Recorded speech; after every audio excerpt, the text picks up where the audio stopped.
اعوذ باللہ من الشیطان اللعین الرجیم بسم اللہ الرحمن الرحیم اللہم صلی علی محمد وآل محمد وعجل فرجہم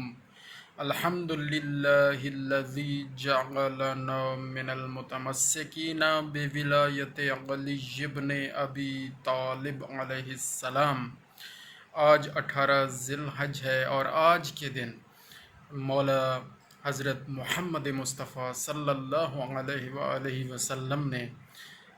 خم غدیر کے مقام پر اعلان فرمایا تھا،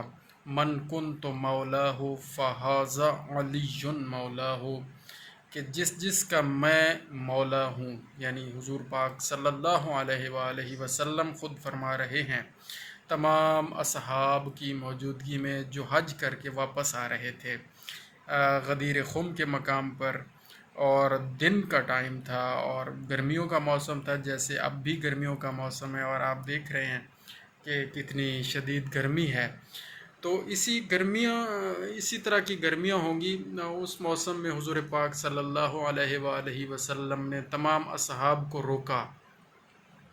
خم غدیر کے مقام پر اور فرمایا کہ جو اصحاب آگے کچھ سفر کر کے جا چکے ہیں ان کو واپس بلایا جائے، اور جو پیچھے رہ چکے ہیں ابھی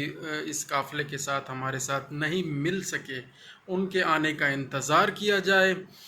اور پھر جب وہ سارے اکٹھے ہوئے تو آپ صلی اللہ علیہ وآلہ وسلم نے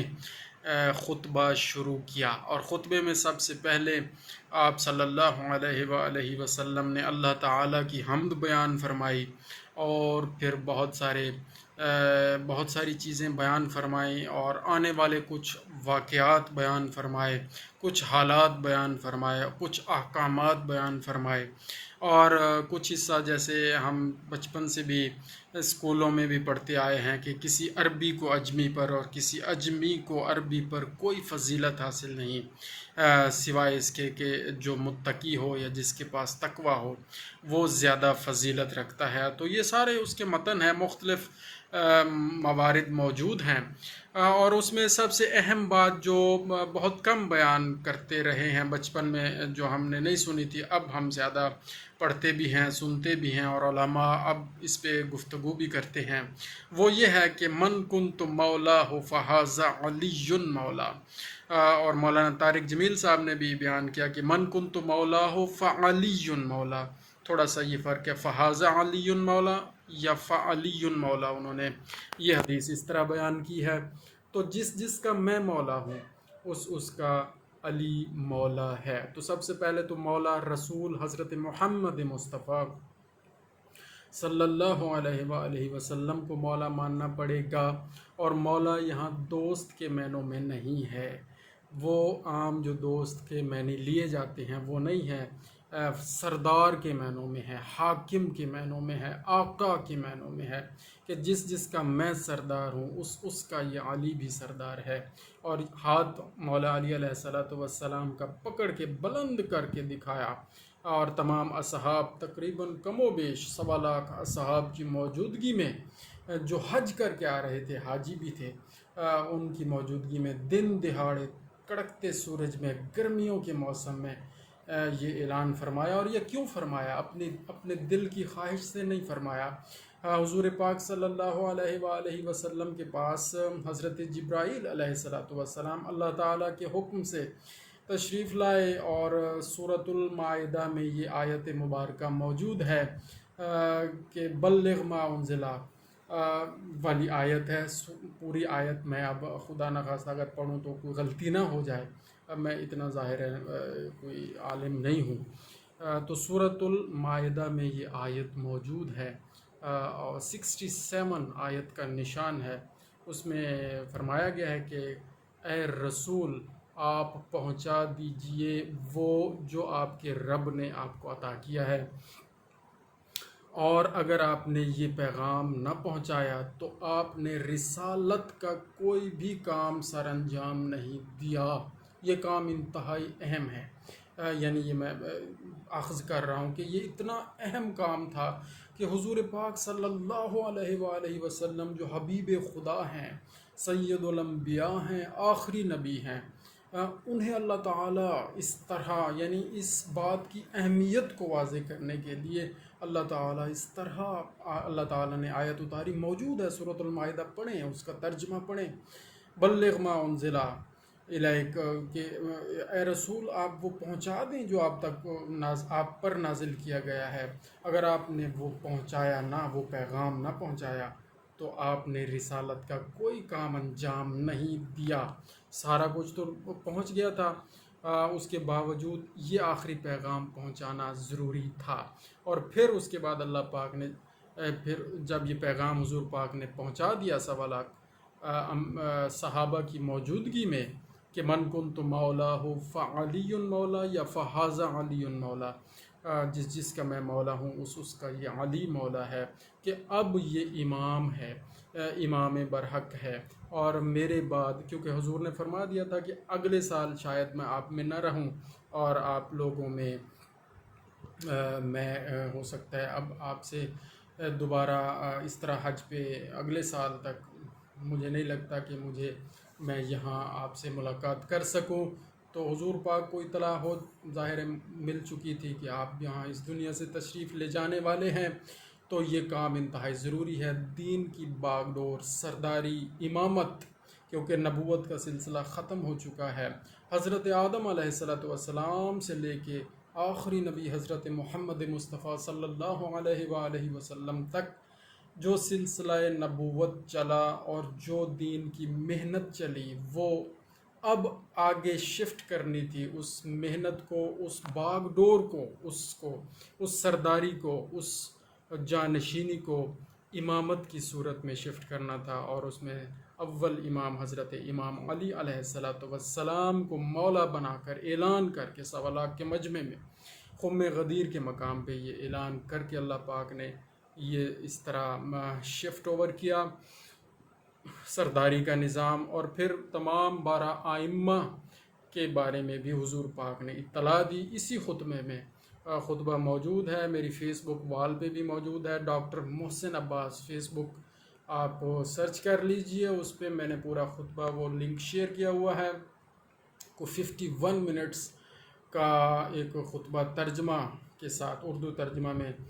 پورا خطبہ تفصیل سے موجود ہے، آپ سن سکتے ہیں۔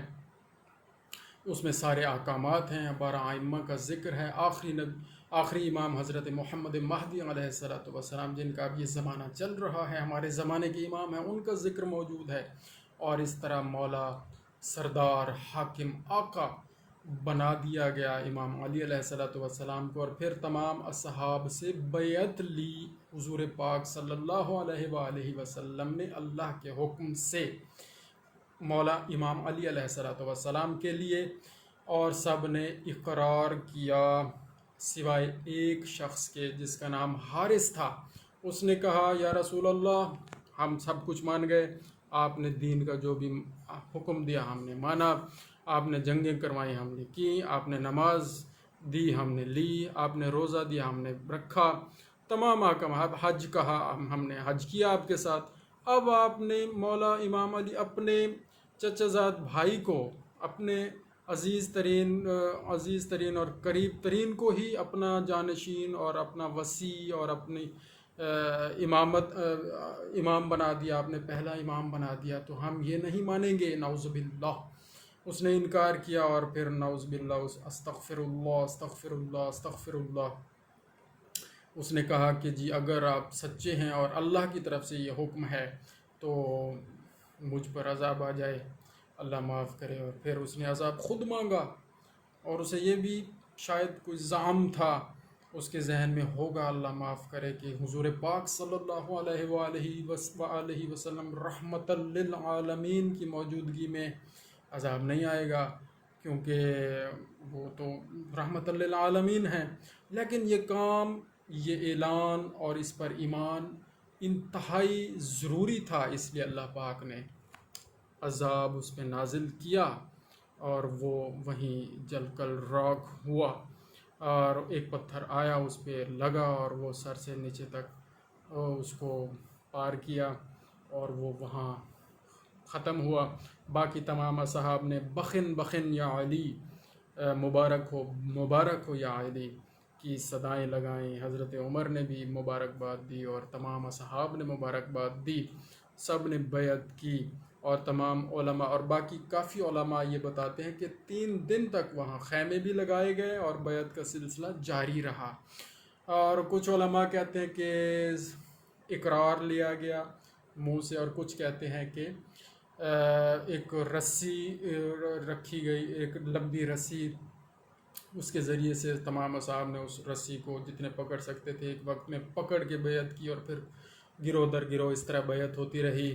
اور وہاں خواتین نے سب سے پہلے حضور پاک صلی اللہ علیہ وآلہ وسلم کے حرم مبارک کی خواتین نے بیعت کی، انہوں نے بھی من کنت مولا فحاز علی مولا کے اعلان کو مانتے ہوئے مولا قبول کیا، امام علی علیہ السلام کو آقا اور سردار قبول کیا۔ اور پھر ایک بہت بڑے برتن میں پانی بھر کے رکھا گیا، اور ایک طرف مولا امام علی علیہ السلام نے ہاتھ رکھا اور دوسری طرف خواتین نے ہاتھ رکھا اس پانی میں، برتن میں، اور پھر بیعت کی گئی اور مولا نے بیعت لی۔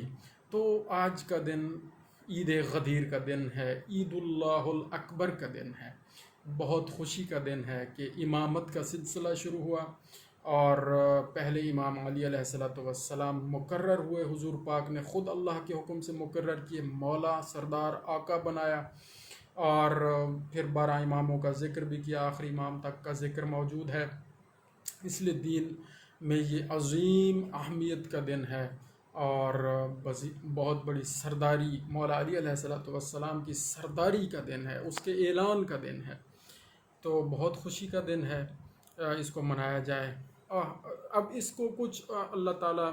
معاف فرمائے کہ کچھ مسلمان ہمارے اس کو الٹی طرح لے لیتے ہیں کہ خدا نخواستہ کسی کے پتہ نہیں کس کی وہ شہادت اللہ معاف کرے بیان کرتے ہیں، حالانکہ ایسا نہیں ہے۔ یہ عید غدیر اس وجہ سے عید ہے، خوشی کا دن ہے کہ مولا امام علی علیہ السلام کی ولایت کا، مولائیت کا اعلان ہوا، امامت کا اعلان ہوا، حضور پاک نے کیا اللہ کے حکم سے۔ اور اگر کسی کی وہ کرتے ہیں بیان تو تاریخ پڑھیں اور اس پہ دیکھیں، وہ 13 ذی الحج کا ذکر ہے، 14 ذی الحج کا ذکر ہے، خلفائے راشدین میں سے وہ بیان کرتے ہیں کہ کسی کی شہادت کا دن ہے، وہ 18 نہیں ہے، یہ میں نے کنفرم کیا ہوا ہے۔ حضرت عثمان غنی کی شہادت 14 ذی الحج ہے یا 13 ذی الحج ہے، اور باقی جتنے بھی ہیں ان کے الگ الگ تاریخیں موجود ہیں، تو ہم اس سے بالکل اس کو کنفیوز مت کریں، اس عید کے دن کو بطور عید لیں، اور جو شہادت کا 13 یا 14 ذی الحج کا دن ہے وہ اس دن اس کو ضرور منائیں، اور اس طرح اس کا ذکر کریں، اور اس پہ جو بھی اظہار عقیدت ہے وہ کرنا چاہیے۔ تو میرا پیغام دوستو محبت ہے، خوشی ہے، اور آپس میں مل جل کے رہیں، اور مولا کو مولا مانیں، اور اسی میں ہماری عافیت ہے۔ اللہ تعالیٰ سے دعا ہے کہ ہمیں صحیح معنوں میں مومن بنائے اور بنائے رکھے، صراط مستقیم جو کہ مولا علی علیہ السلام ہیں، صراط مستقیم بھی مولا علی ہیں، اس صراط مستقیم پر ہمیں قائم رکھے، اور اللہ کی رسی مولا علی علیہ السلام ہے، اس رسی کو اللہ تعالیٰ ہمیں مضبوطی سے پکڑ کے تھامے رکھنے کی توفیق عطا فرمائے۔ اور اسماء الحسنہ اللہ کے جو ہیں وہ اہل بیت اطہار ہیں، 12 ائمہ ہیں، 14 معصومین ہیں، ہمیں اسماء الحسنہ کے واسطے اللہ تعالیٰ ہمیں نیکیوں پر قائم رکھے، حق پر قائم رکھے، ہدایت پر قائم رکھے۔ ویڈیو لمبی ہوتی جا رہی ہے آئی نو، لیکن یہ بہت اہم ہے یہ ذکر اللہ تعالیٰ سے۔ ہم اللہ تعالیٰ کا شکر ادا کرتے ہیں کہ اس نے ہمیں توفیق عطا فرمائی کہ ہم اس موضوع پر تھوڑی سی گفتگو کر سکیں، یہ ہمارے لیے انشاءاللہ توشہ آخرت ہے۔ جزاکم اللہ خیرا، اللہم صلی علی محمد و آل محمد وعجل فرجہم۔